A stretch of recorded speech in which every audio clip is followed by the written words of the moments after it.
Hello everyone. I made it back from my trip to Alaska, and now today I'm gonna make some fresh salsa so that this winter when it's 20 below out and that I can sit with some chips and salsa that I made here in the fall. Yesterday I went to the farmer's market and got most of the ingredients I need to make this salsa, which are the Roma tomatoes, your green peppers, your hot yellow peppers, jalapeno peppers. I also got some serrano peppers, which are even a little hotter, that I'll put in maybe to put a little more zip to this recipe.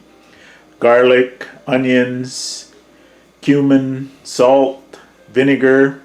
And today I'm trying a new product, the Vidalia Chop Wizard, which I read some reviews and said worked great. Usually the longest process for making this salsa is chopping up your products that go in the pot that you simmer down. So I thought, well, let's try this Vidalia Chop Wizard and see if it'll reduce that time significantly. Then maybe I can make more batches even this fall before the season ends for some of these products at the farmer's market. Okay, we'll try this new apparatus out. You take your aromas, cut off the one end, place it on the wizard, push down, made into chunks. So the recipe calls for 18 medium-sized aromas. We've got some small ones here, so I'm kind of adjusting it a little bit and putting a few more aromas in. And man, does this thing ever speed up that whole process of chopping up these tomatoes. If you were doing it all one tomato at a time, it takes a while. I've done it that way in previous years, so this is really speeding up that process.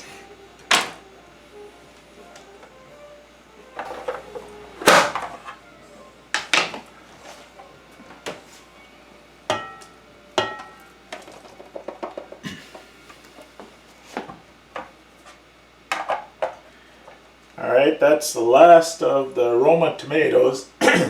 It literally took me about 5 minutes to chop all those with this new chopper here. Would have taken me a lot longer, as it has in the past, to cut all those up individually with a knife into cubes and get them in the pot. So actually I'm quite impressed with this chopper. The next thing to go into this recipe is your garlic, and if you're not familiar with it, here's another great product called the Easy Roll Garlic Peeler. And what it is kind of this rubberized sleeve that you put your garlic in, and as it says, you roll it and it breaks up that skin that's on your garlic, makes it easier to come apart. And there it is, all taken care of. Just roll that back and forth a few times and breaks it up. You can usually hear when that skin cracks and breaks loose. Some of them are a little bit tough, but most of them will peel right up. I should have mentioned with the garlic, when you use that press, if you actually cut off the root end of the clove a little bit, then when you roll that garlic clove in that press there, the skin comes right off. So just another bit of information. So now the recipe calls for 3 cloves of garlic. I usually like a little more flavor, so I'm going to add a few more cloves to the recipe. It won't affect it other than to add more flavor. So you can adjust your recipe a little bit as you please and kind of fine-tune the salsa to your preference.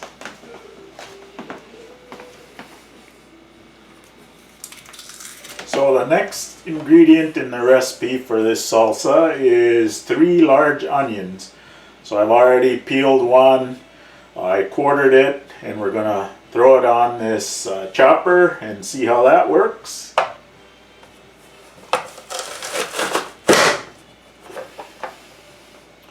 Again, this little tool here is quite amazing because, as I said before, it takes a long time chopping all this stuff by hand. Now the next ingredient is 2 large green peppers. So I already have those cleaned, have the seeds out, cored, and I'm going to throw them on the Vidalia chopper and get those in the pot next.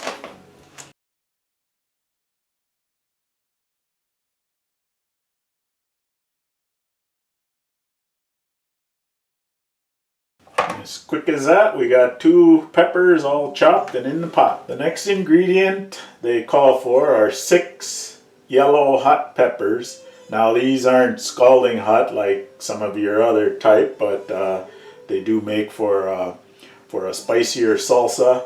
So I'm going to cut these up.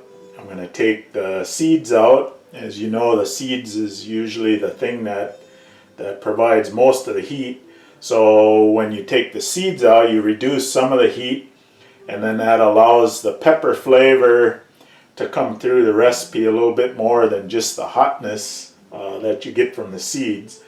And then I have a couple more peppers, some jalapenos, and then some serranos that I'm going to add. So the additional peppers beyond the green peppers will usually dictate how hot you want your salsa.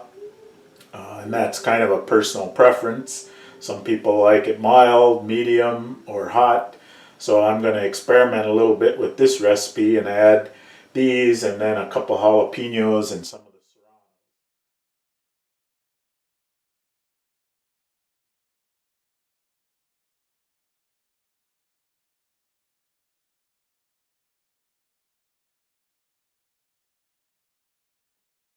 Now the next ingredient in this recipe, it calls for 2 jalapeno peppers, and which I have here, these 2.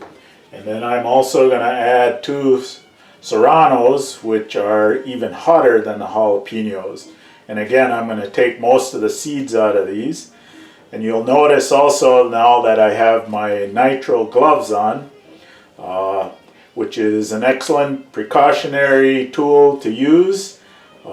If any of you have done this before, you know how hot these peppers can be. And then if you go to touch your face or your eye or rub, I mean, it's a burning sensation that you don't really want to experience. The other thing about this Vidalia chopper is it's got a second grate, which you maybe can see or hopefully can see is a lot finer cubes here. So on these small peppers, that's what I'm going to use to chop these. So we'll go ahead and get these seeded and get them chopped and in the recipe.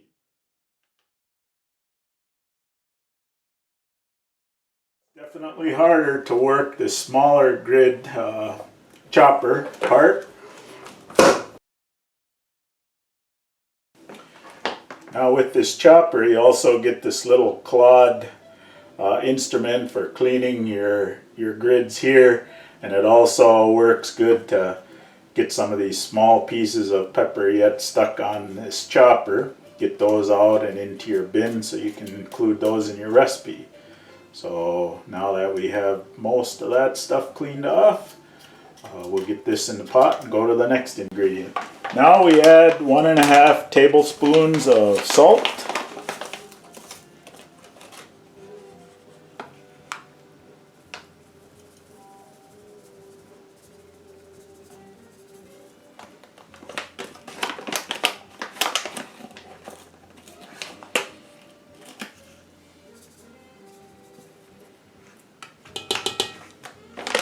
Then the next ingredient is 1 cup of vinegar. And the final ingredient is 2 tablespoons of cumin. That goes in the recipe. I get this at our local Whole Foods co-op. It's usually fresh and a lot less expensive to buy it out of the bulk containers at the co-op. So We'll get those two in. Alright, and that's it as far as ingredients. Now the next thing we'll do is we'll get the heat going and we'll start this simmering. And you can reduce it down as much as you want to either make it chunkier and thicker or let it cook a little longer to make it a little less thick and more like a sauce, I guess. So, alright, this salsa has been cooking down. You can see that it's kind of liquid and all of the tomatoes and onions have reduced. And if you could smell it, it'd be awesome. So the next step now will be getting that in the jars and getting it in the water bath. I have the lids in some boiling water here, not a full strong boil, but just enough to get a few bubbles, and of course that'll soften that rubber ring, and then when we go to put the lids on the jars, that should seal up then much nicer. So that's one of the things you want to do when you're canning like this. I have the water bath water heating up outside here on the porch, hooked up to the propane tank, trying to get that warm, close to boiling or boiling, so that when we put those jars in, we'll be able to time it right after the jars are submerged and the water is boiling. You want to wait until that water boils before you start your timer. So I've got that heating up, and now we'll go and get the jars going and get the salsa in there and get ready to put them in the water bath. Alright, I have my jars all sterilized and ready to go, so we'll take this stainless steel funnel, throw that in there, and then we'll begin to fill these.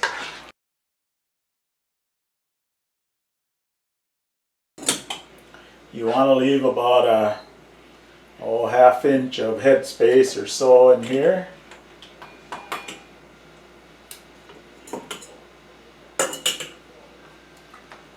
What I do is take this little plastic spatula and you just go around the edges. Make sure there's no air bubbles kind of trapped in there. It helps remove any of those.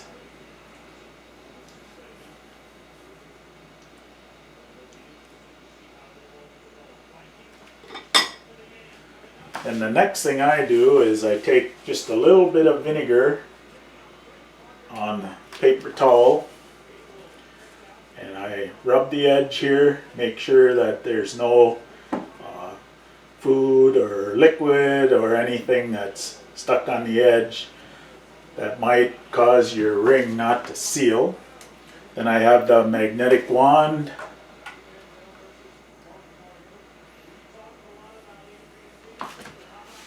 Grab one of those, set it on top.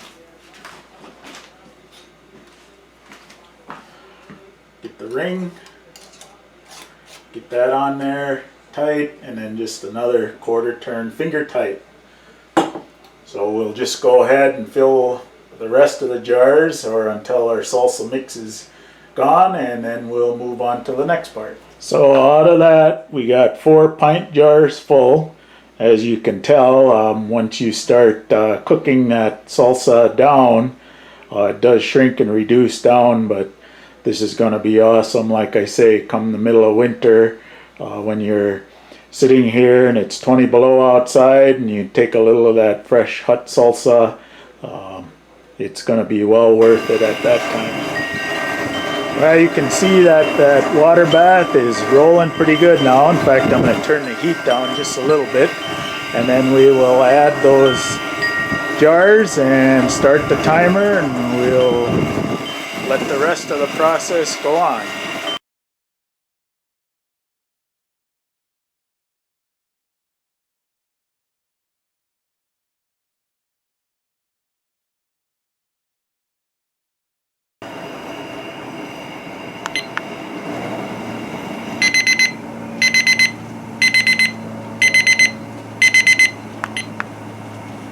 So our 15 minutes is up, So we're going to turn off the gas and get the water to stop boiling, and then we'll get those jars out of the pot and onto the tray and into the house.